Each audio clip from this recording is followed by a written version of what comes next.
Good afternoon. I'm Stacy Greenwald. This is the law firm of Sesson Greenwald and Wessler. We decided to hold a second town hall because we had a lot of people who said that the first one that we had was very productive. We got to ask a lot of good questions and answer a lot of good questions. So we thought, we're now a couple months into COVID and schools being on remote learning. We thought it would be a good time to get back together and see if we can answer some more questions and sort of plan for the future. So today I have with me Mary Ann Crincoli and Andrew Meltzer, both with the firm, and I'm going to let them introduce themselves, and then we'll just start and get right to some of the questions you guys have posted with us. So let's start with Mary Ann. Thank you, Stacy. My name is Mary Ann Crincoli. I'm an attorney at Sesson Greenwald and Wessler, and I represent families with special needs as well as families who have been involved in bullying matters. I've been practicing law for 25 years, 20 of which were focused solely on the education law practice.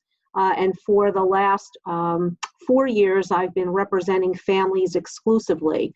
Prior to that time, I represented school districts across the state of New Jersey in all aspects of education law. And I should say we brought Mary Ann on because she knows how school districts operate, and she gives us a lot of good information from practicing on both sides of the aisle. And we also have Andrew Meltzer from the firm. I'm going to let Andrew introduce himself as well. Good afternoon, everybody. My name is Andrew Meltzer, and I'm an attorney with Sesson Greenwald and Wessler. I focus on special education cases as well as DDD and adult services. I myself am a student that had an IEP growing up, so I really know firsthand, what it's like to not get the appropriate services and the frustration that goes with it.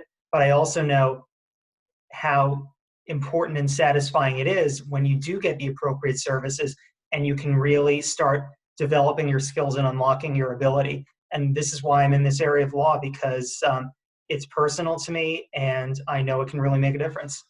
Excellent. Thank you both very much. So let's just start with some of the questions that we've had. I'm going to start with Mary Ann. A lot of people want to know what compensatory education is and how should we start planning for it? Sure.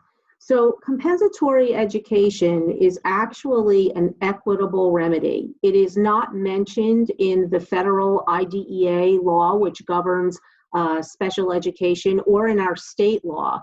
Rather, it developed through case law starting in the mid-1980s. And essentially, it is a remedy that affords your child services for a period of time where FAPE, free appropriate public education, was denied. And the purpose of those services is to remediate and to bring the child to the point where the child would have been had FAPE not been denied. The history of case law surrounding compensatory education started with a vague definition of just an equitable remedy. There was a period of time where, in order to be able to get compensatory education services, there needed to be a demonstrated almost gross neglect by a school district. But that has essentially gone to the wayside. And now really what needs to be demonstrated is that FAPE was denied. So during this period of school shutdowns, if your child is not receiving services, or if the services are not meeting your child's needs and your child is either regressing, losing skills, or staying stagnant, there is a potential for a violation of FAPE, and then that means that there's a potential that your child is entitled to compensatory educational services.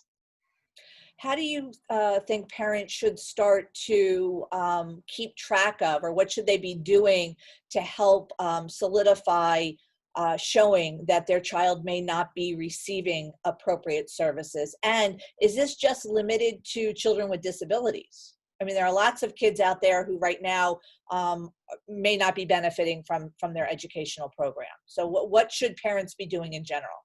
So I would say, and what we've been telling clients from the get-go, is to understand what your child was purportedly able to do prior to the shutdown starting. And if you didn't know that then, I would refer parents to the progress reports that they receive. For a general education student, I would look at progress reports and report cards. For special needs students, I would look at the progress reports that districts send out with respect to progress on IEP goals and objectives. And there are three categories, right? It's either progressing gradually, which means the student is making less than anticipated progress, progressing satisfactorily, which means the student's on track to achieve the particular goal, or that the child has actually achieved or mastered the goal. If for any goals and objectives where you're seeing progressing satisfactorily or achieved, I would pay close attention to those goals and objectives, and I would document whether the child continues to be able to do that particular task. And if not, I would document it. I would communicate it with the teacher, I would communicate it to the case manager, and I would, at the appropriate time, have an assessment done, and whether that's done through the school district child study team members or privately, to determine exactly which skills are still lacking. Yeah, those are great advice. One of the other things that I've been telling people as well is if your child is getting work from the teacher and the child isn't able to do that work independently, or you're having to reteach it, that's something that you also need to keep in contact with the teacher with, so that the teacher understands that the child may not have these skills, because I think that's going to be important when we get back into a school environment, to make sure that everybody's learned the material that they're going to need to have learned, so that they can move on. And if not, how are we going to then make up the work that they haven't done? So all great advice. The other thing that I just wanted to add to that too, Stacy, is that some children during this time are developing new needs that we haven't seen prior, just by virtue of the fact that they are dealing with virtual learning, and it may not be the ideal platform for children to learn. And so if you're seeing new behaviors or a new learning deficit, that should also be communicated to teachers and to the case manager. Excellent, thank you. Andrew, somebody wanted to know if how are DDD services being delivered during the pandemic? With DDD, the good thing is that everything is still up and running, but the services that are provided, the composition of them have changed. So just if anyone doesn't know, DDD coordinates services for individuals with developmental disabilities ages 21 and older. With DDD, day programs right now that are normally taking place in a facility or a building are closed until further notice. But day program services such as therapies such as speech or PT or ABA, those sort of items can actually be brought into the home if the provider is willing to do so and safety precautions are implemented. Now, in addition, you can also get services via teletherapy and virtual instruction. Those are things that can be done right now to offset the loss in structure. And as things open up more, I think more and more agencies are going to start providing services in the home, or possibly even outside with social distancing taking place. But that's really on a case-by-case basis. The other thing I wanted to mention is that for support coordinators, those are basically the case managers for DDD. Normally, they would do one in-person visit each year, but for now, it's only going to be via phone and HIPAA secure conferencing. Is there any reason though, and these are two follow-up questions from that, is there, if your child is going to be aging out, is there any reason you shouldn't be in contact with DDD to try and facilitate services, which would normally start after July 1st when they age out? And then the other question is, if somebody is supposed to be graduating this year, can they ask for an additional year rather than switching over to DDD? With that, that's a nuanced analysis, and that's the analysis that's required. With DDD itself, you should certainly be in communication with your county office and your support coordinator to set up either an exit IEP meeting or to start deciding what types of services are necessary. Because in order for DDD services to commence, an ISP, individualized service plan, needs to be created, and that has to be created by law prior to exiting the school system. Now, in terms of getting an additional year of schooling, we'll have to see what the guidance is going to be on that. But in general, for compensatory services via special education, if in certain cases compensatory education services can be provided after the student ages out at 21, but that's only going to be for a certain period of time, and you can actually still get DDD services at the same time, depending on what services are being provided. If it's some sort of full-day educational program, then you're not going to be able to get a DDD day program, but you can utilize DDD-funded therapies, for example. Great. Mary Ann, somebody wants to know, what is the state's stand on district testing? Somebody signed testing consent in January, but COVID halted the testing. Can I push for online testing given that my child responds well to online learning? So our position as parent attorneys is that testing should move forward to the extent that it's possible, and that the publishers of standardized tests have made have carved out some guidelines for alternative methods of testing. However, our New Jersey Department of Education has not spoken out about this, although the U.S. Department of Education has, as well as the New Jersey Association and the National Association of School Psychologists. And those groups are saying that testing should not be done virtually. However, the National Association of Psychologists agrees with the parents' position that testing certainly can be done virtually. So it's a little tricky. You know, in our view, school districts are reluctant to accept testing that's done privately anyway.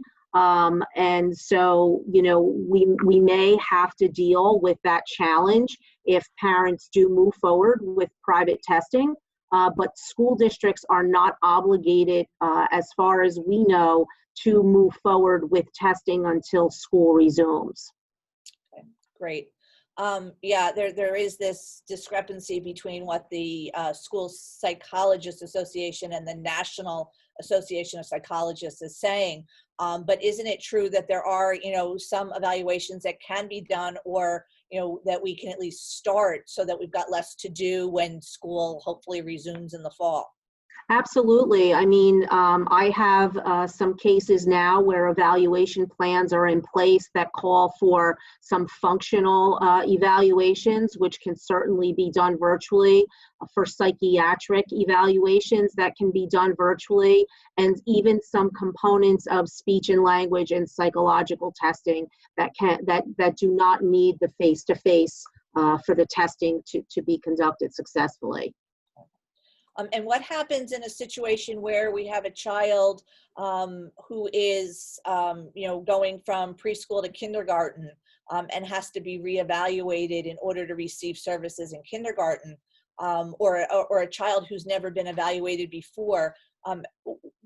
Have there been any provisions put in place yet for what's going to happen if those evaluations can't be completed before school starts?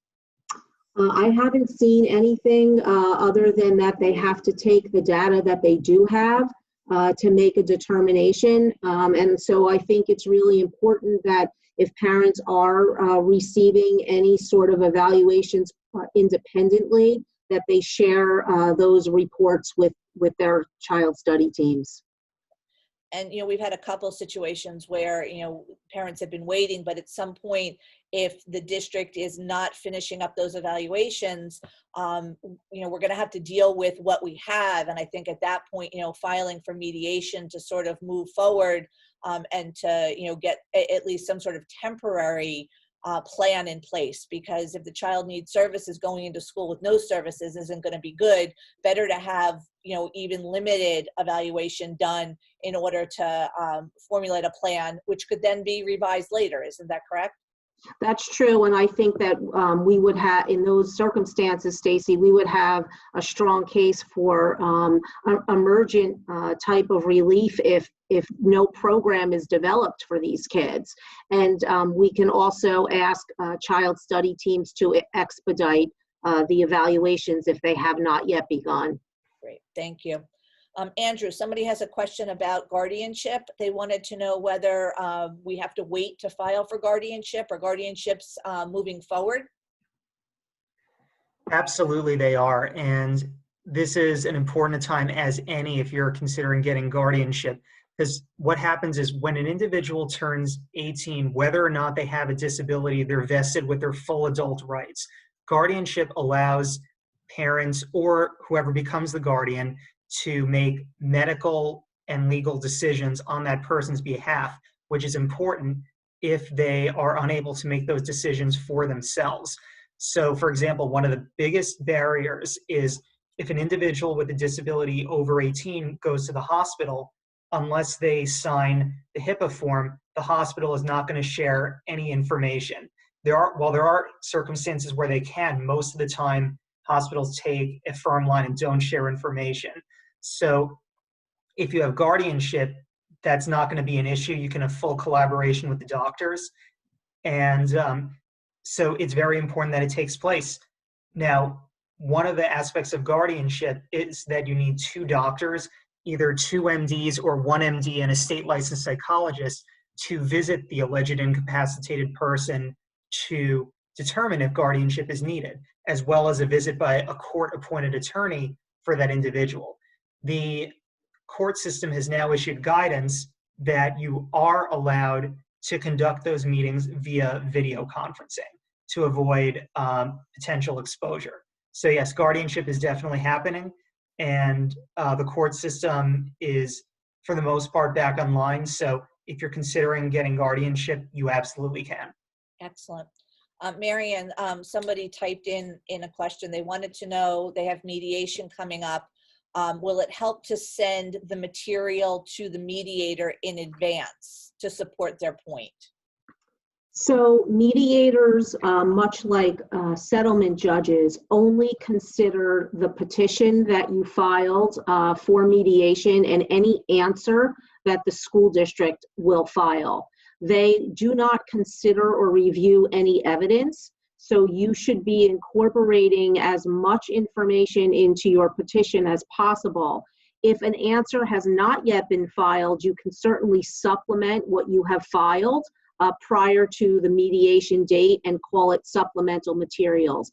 But a mediator will not consider evidence. That is purely for the hearing judge. The follow-up question that this individual had was, my child had been in, an out-of-district school, at top of the line. The school district is pushing for the child to go to a different school for children with autism, which is located further from the house. The child is now doing significantly better at home with the home ABA services that are being provided by private therapists. Can they use this at the mediation to request a home-based program full-time with a team trained by a BCBAD rather than having to go back to a school where they can show that no progress was made? So in my opinion, a home environment is considered to be the most restrictive placement. And when school districts are charged with the responsibility of proposing a program and placement, they have to be guided by the law, which requires that the child's program be in the least restrictive environment. And so if the child can make meaningful educational progress in a homeschool, they don't generally look any further. If the child requires an out-of-district placement to make meaningful educational progress, then the school looks to assuming you're in New Jersey approved schools first. And so if there are two schools and one is closer to home where the child can make meaningful educational progress, then that would be the least restrictive environment. But a home setting is considered to be the most restrictive placement. Would it help, as a follow-up, would it help if the family had an evaluator or somebody that could show that the child wasn't benefiting from that school program versus what's happening in the home? Is that something that they should be doing?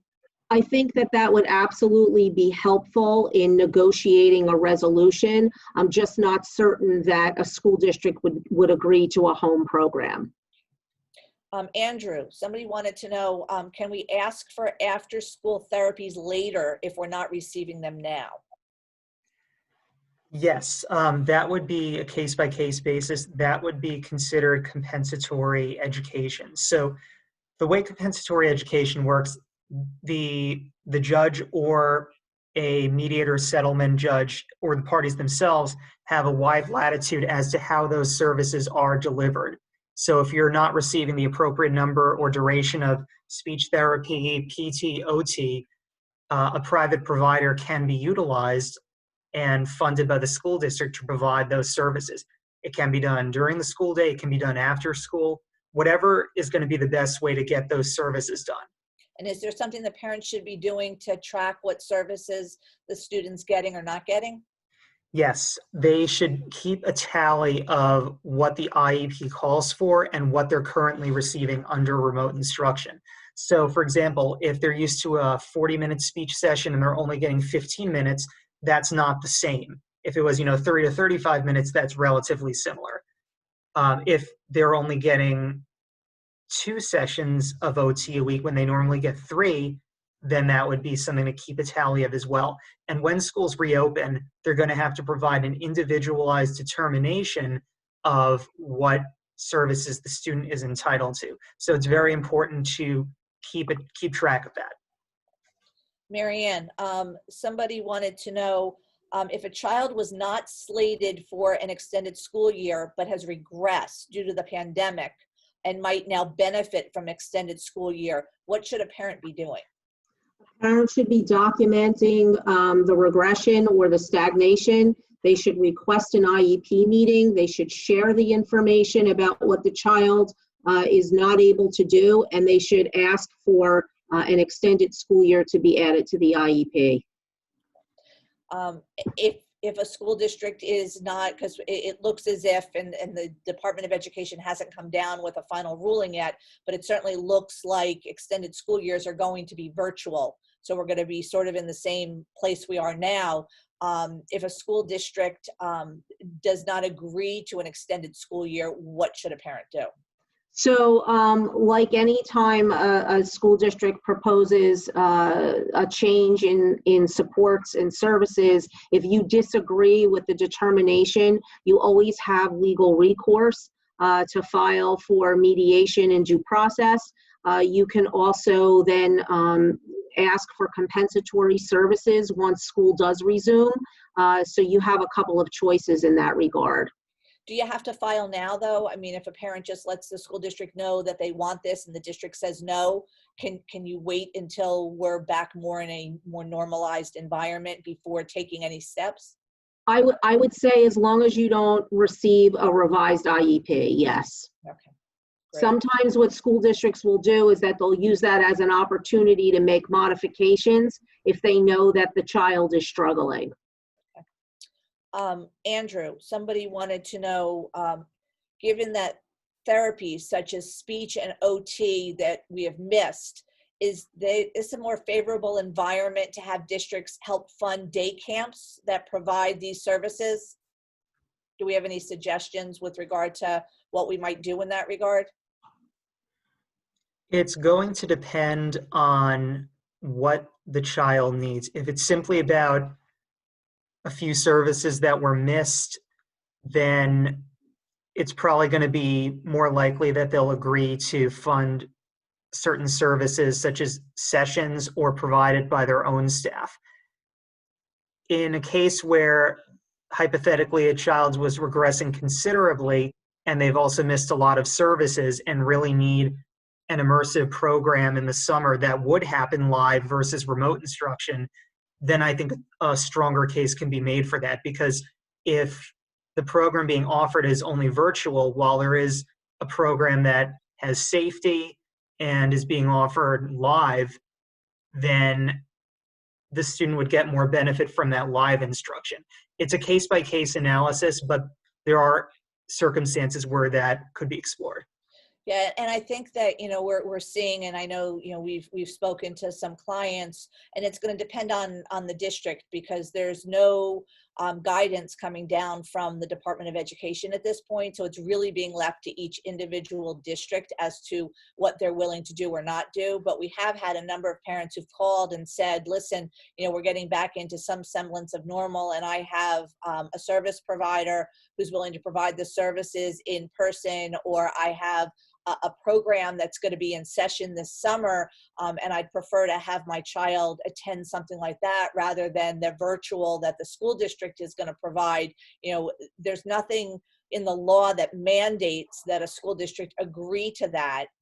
And, you know, some parents don't want to necessarily file for mediation or due process. You know, what we've been telling people is, you know, keep track of that, put the district on notice. If you're going to put your child in that program anyway, put the district on notice of your intention to place the child and to seek reimbursement, and at least you've protected your rights, so that if later you decide you want to go forward and seek reimbursement, you can. Marianne, there's a question. My child seems to be doing better at home than he has in school. He is behind in classwork, but is behaviorally much better. Can I ask the school to waive academic requirements in lieu of the emotional and behavioral progress? So I am of the opinion that school districts are not penalizing children who are not experiencing success with virtual learning. However, I wouldn't want to waive the academic requirements. I would probably request an IEP meeting to first and foremost share the new issues that are popping up in terms of behaviors, because school districts can certainly offer some supports that are related to therapeutic or emotional issues that could be stemming from virtual learning. So I would want to avail myself of those services. And then I would also share what the learning looks like to see if there are any strategies that the school district child study team can recommend be implemented, and the IEP can be amended to include those strategies. Andrew, somebody wants to know, my son was placed out of district this year and is now missing a good part of the school year. Can his agreement be extended to include an extra year out of district? That's going to depend on how the student was placed there in the first place. If it was done through an IEP and the parent believes that the student should stay there another year and the district disagrees, you would need to file for mediation or due process within 15 days of receiving an IEP calling for the return to district or going to another school. And the school district has to continue funding the placement and transporting if that placement is open, which none of them are right now, until the dispute is resolved. If it's done via some sort of agreement and the agreement is going to run out, that would require a conversation with the district, documenting either, you know, stagnation, regression, or not being able to achieve the full benefit of being in that program, and that they really need more time in there. And that would likely happen either through a meeting or through communication with the director, or if we're involved, communication with the school district's legal team to make that determination. But that's not something that would be an automatic. It would be on a case-by-case basis based Absolutely. on Marianne, we got another question. My child is in an out-of-district school that's offering virtual therapy and virtual instruction, and this child doesn't have the cognitive ability. He's not verbal and has, behavioral issues. This is not working for my child. What should I be doing? I really think that in that case, is the child placed, does the question say whether the child is placed in an out-of-district setting by the public school? It is, yes. Okay, so obviously this is an issue that needs to be brought to the attention to the case manager and the IEP team. If it's not working, then something needs to change. If you've availed yourself of the therapy and you can document and show how it's not working, whether you're recording the session or you're just jotting notes down because you're there at monitoring the therapy, you need to communicate to the child study team and ask for an IEP meeting. I think a lot of these questions really hinge on communication. And when there is a lack of communication or a breakdown in communication, that's when issues really start to arise. So I would urge you to communicate with the case manager and put an IEP meeting together. Is there a way a parent can ask for, because I know that there are some service providers who are doing in-home therapy, especially for students with significant behavioral needs or autism that might not benefit from the virtual instruction. Can a parent either provide those services privately or ask a school district to pay for those services? Absolutely, and I think that with the governor's lifting of some of the restrictions and the ability for people to be together but maintain social distancing, if the therapy can work in that kind of a setting with appropriate measures, there's no reason why a parent can't request it or provide on its own. Great, thank you. Andrew, somebody wants to know, my daughter is supposed to get speech therapy and social skills therapy in a group format, but is getting some minimal one-to-one teletherapy now and no group therapy. Can we still get comp ed in the form of something else to help her with social language skills? And can I force the school district to provide the group therapy? So that I would say most likely, yes, there is a reasonable case for that. The reason is that you're not getting the services that the IEP called for, plain and simple. And when that happens, compensatory education needs to be explored. And because they were supposed to be getting group and they've been getting individual, that's something they should keep a tally of as to how many sessions they should have gotten during the period of school closure. And then when the IEP meeting comes around to get back to school, that's when you should ask for make-up group sessions, or if there's a private provider that would be doing it, if the school district refuses, then you can explore that option as well. Is there any reason or anything in the law that would prevent a school district from providing group therapy now? There isn't really anything that prevents them from doing that, because if, for example, classrooms meet via Zoom or Google Meets all the time during this quarantine, so there isn't any reason why they can't at least attempt to do it via group sessions for speech or for social skills.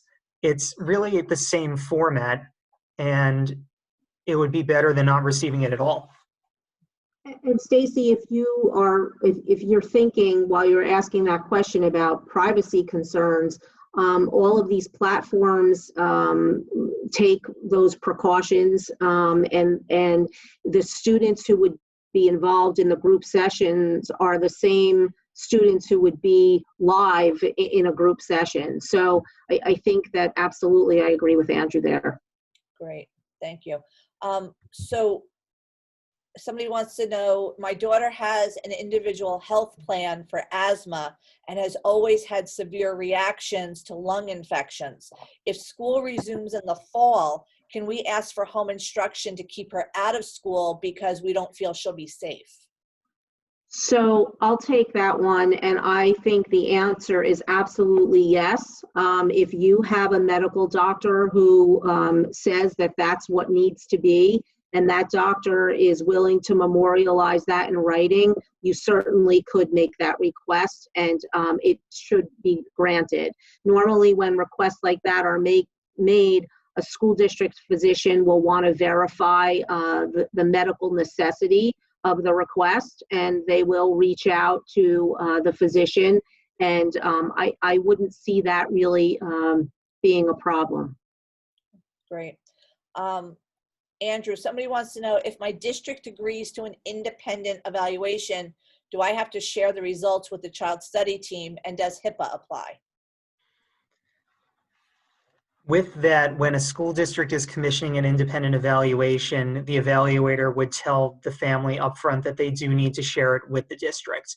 So I don't really see any reasonable way around that, because that's how independent evaluations work. If you're doing the evaluation privately and you as the parent are the one that are paying for it, if you don't want to share it with the district, you don't have to. And HIPAA would absolutely apply there, much more clear cut, because you have a patient-doctor relationship or client-provider relationship with that individual, and their allegiance is just to you. So you can exercise your right to block information there if you choose to exercise that right. Marianne, somebody wants to know, how should I be tracking my child's progress and regression? So as I mentioned before, this is something that hopefully parents have been doing from the outset of the school shutdown. Most parents, even though they're probably juggling their own jobs, are somehow monitoring either the learning that's going on, or the homework that's being completed, or the school assignments that are being completed. And I think that the first place to really look is there, and to sort of compare what the progress reports have reported about a child's status with respect to goals and objectives, to see if they see whether their child is still able to do the same tasks that the child was able to do before the school shutdown. If you can document by either showing the work and demonstrating that the child is not able to complete an assignment, or that the child is doing the assignment but is getting everything wrong, those are things that show stagnation and regression. So those are the types of things that I would tell a parent to do while this shutdown continues. And then, certainly towards the end of this school year, you'll have a culmination of information that should demonstrate and track either progress, stagnation, or regression. Thank you.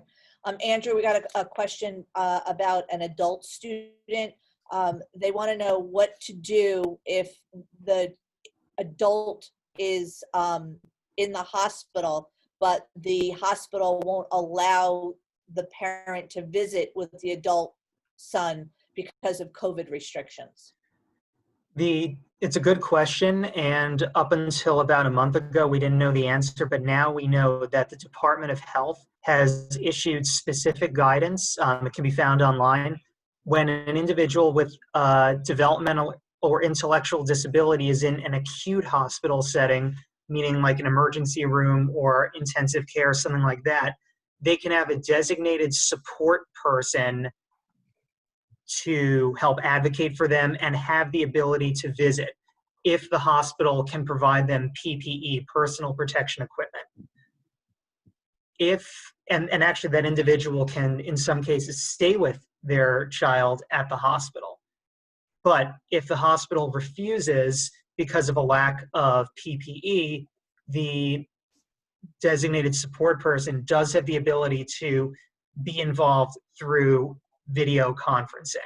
So yes, if it's an individual with an intellectual developmental disability, they can certainly be involved and either visit in person or via video.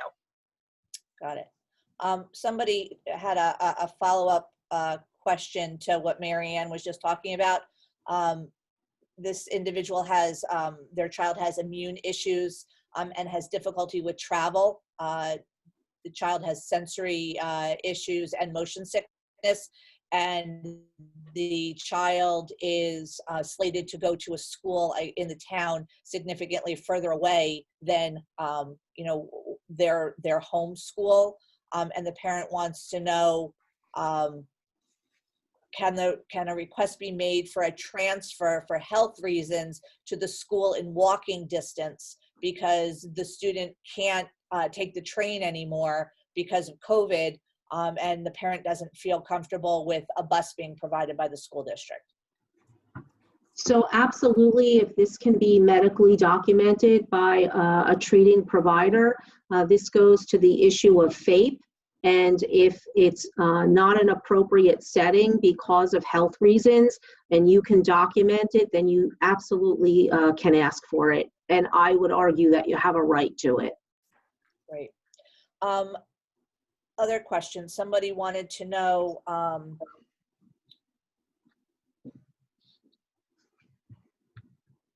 can they postpone their IEP meeting because they don't want to do it virtually? So IEP meetings, annual reviews are required by law to take place within a year from your last IEP. And so while you might be able to postpone it for a period of time, either to, get counsel or because you need more time to review evaluation reports, you're not going to be able to postpone an IEP meeting indefinitely. And if you don't cooperate and the school district can demonstrate that they've tried to collaborate with you and get you to participate, they can actually hold the meeting without you. Okay. And they had one follow-up. They wanted to know if they want to postpone the IEP meeting because they want to bring an advocate or an attorney with them. And the school's recommending that I go ahead with the meeting anyway, so they can discuss their recommendations and so I can understand their reasoning. Should I agree or wait to have somebody go with me? So it really depends. That is a sort of a fact-sensitive issue. I know that when we go to IEP meetings with clients, we're often there for a purpose, and we have the benefit of reviewing expert reports prior, and so we go there to make a demand. An advocate may go with you for the same kind of purpose, but generally speaking, just having an advocate or an attorney there is not necessarily going to benefit you. I really think we would need more information, but certainly if you're not comfortable going without representation, then I would wait and postpone the meeting until you have that in place. And I just want to follow up with that. If you decide to go because the school district is going to hold the meeting without you, as long as you have to remember that you have 15 days to review that IEP. And if you disagree with it, you need to take steps to invoke stay put. Otherwise, the IEP is going to go into effect. So that's just something to think about, one way or the other. Somebody else posed another question. Their child is on, and Andrew, this is for you. Our child is on home-based instruction, and after COVID, we declined 10 hours of remote services because the child's mother is doing a much better job teaching the child than he was doing with the remote instruction. By mutual agreement, the mother is sending weekly documentation to the district, the videos of what the kid is doing, and he's doing great. But they don't receive any services from the district. Can we request compensatory services? That, I think, is a very fact-sensitive mission, and it's also going to depend on the school district itself. I would say if the reason the home instruction by the parent is being done is that the remote instruction from the school was not working, there could be some room to argue for some compensatory services, because parents in general are not experts in special education, nor are they viewed as such under the law. If they made an agreement where the parent waived that right to ask for compensatory services, then we may have an issue there. That's a very fact-specific question. It's going to depend on the circumstances as to why the parent was doing it in the first place.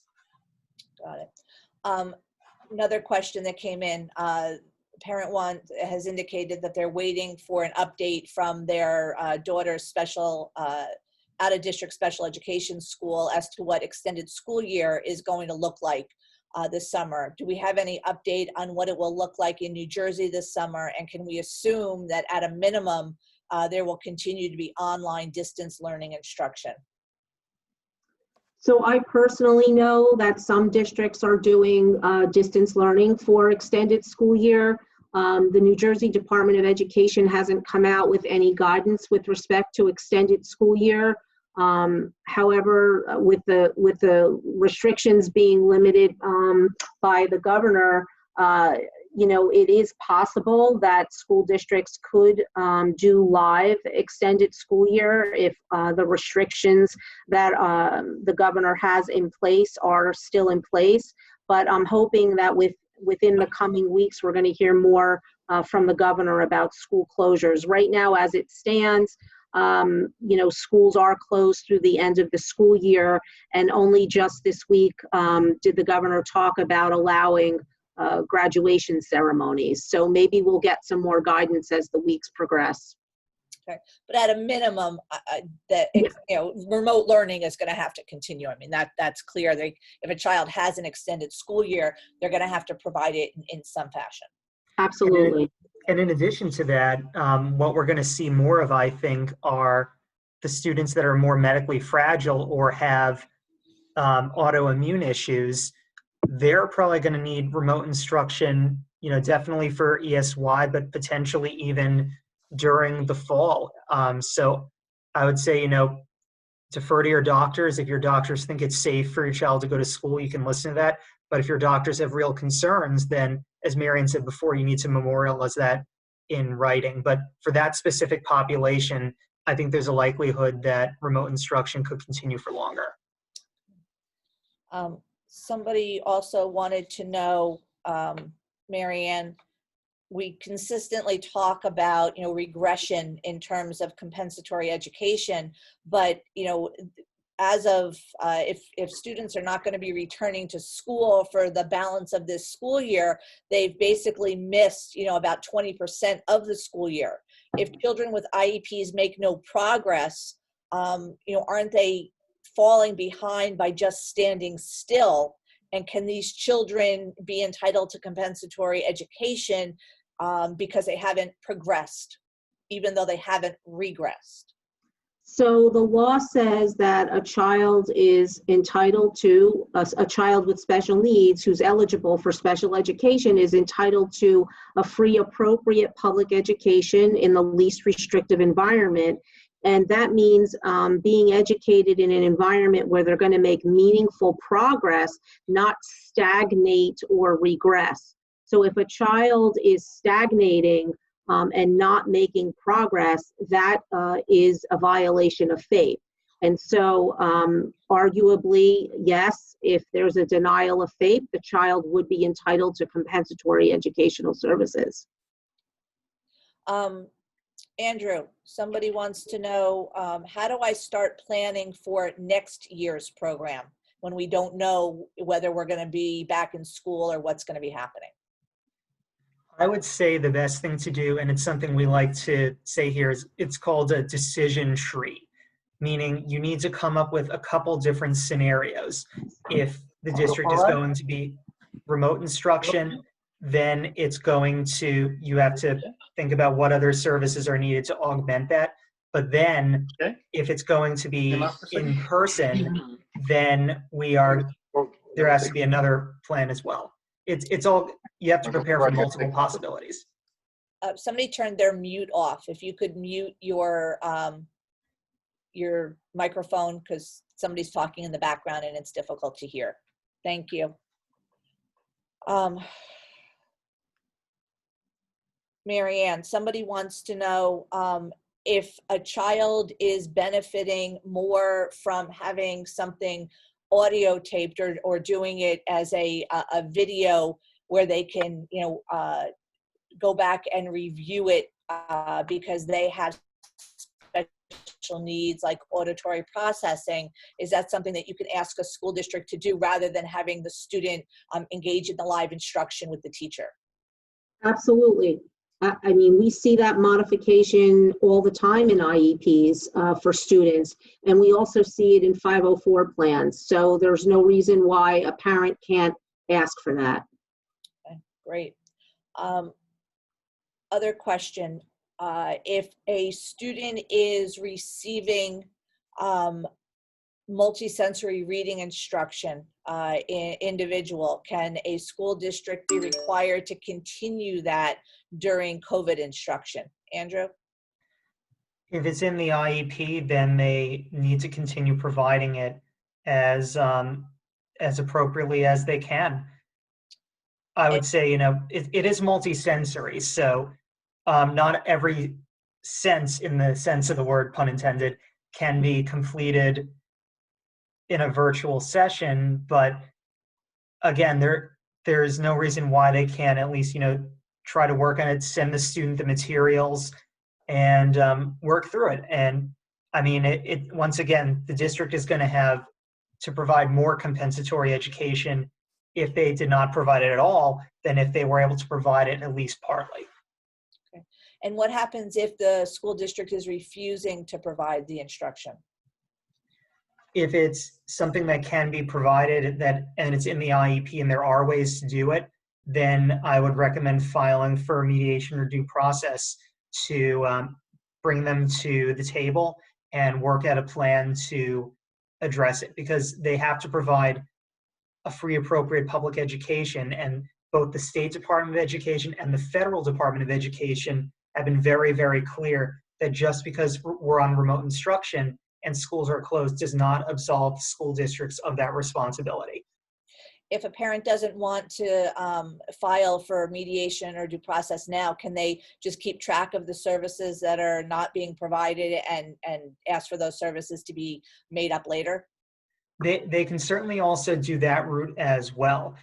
If they're planning, however, on obtaining those services privately, they want the school district to fund that, then they have the option of making a unilateral placement for those services. You need to provide 10 business days written notice to the school district that they're going to place a student to get those services, and then they would ask the district for reimbursement for the period retroactively and going forward, so long as it remains appropriate. That's another option you can do if you want your child to start getting some additional services now and the school district is refusing. Thank you. Somebody else had another question about DDD. They wanted to know, is the DDD still required to provide services? What can I do if they aren't providing the services listed in the ISP? DDD is required to provide it if they're having some trouble doing that. It's a little bit different than special education in that with special education, there's a clear-cut right to compensatory services. What I am seeing more, though, in state agencies is that are not the Department of Education, that they are trying to provide some makeup services. But with DDD, you have the advantage of having a budget rather than, services all have to be provided by one agency, the school district. So you can utilize your DDD budget dollars to get services from other agencies that are able to provide that same service. If, for example, your current agency is having staffing issues due to COVID. I'm seeing that quite frequently, but DDD has been demonstrating flexibility in terms of arranging that. Great. Mary Ann, we have another question. They want to know, they hired an independent consultant, a neuropsychologist. If we have the neuropsychologist observe a Zoom lesson with her daughter to evaluate the school services, would virtual observation have the same weight as him observing her in person, which was planned but not possible because of COVID? So again, there's a discrepancy between what neuropsychologists, what school professionals, and what parent attorneys consider in this regard. I mean, we believe that evaluations that include observations should be conducted to the extent that they are able. School districts are taking the position that they're not going to accept these evaluations. So I would think that their position would be the same with regard to observations. You know, the National Association of Psychologists says, you know, yes, these evaluations can happen, and you know, school psychologists are saying no. I don't think that the fact that it's an observation as opposed to a formal standardized assessment is going to make a difference.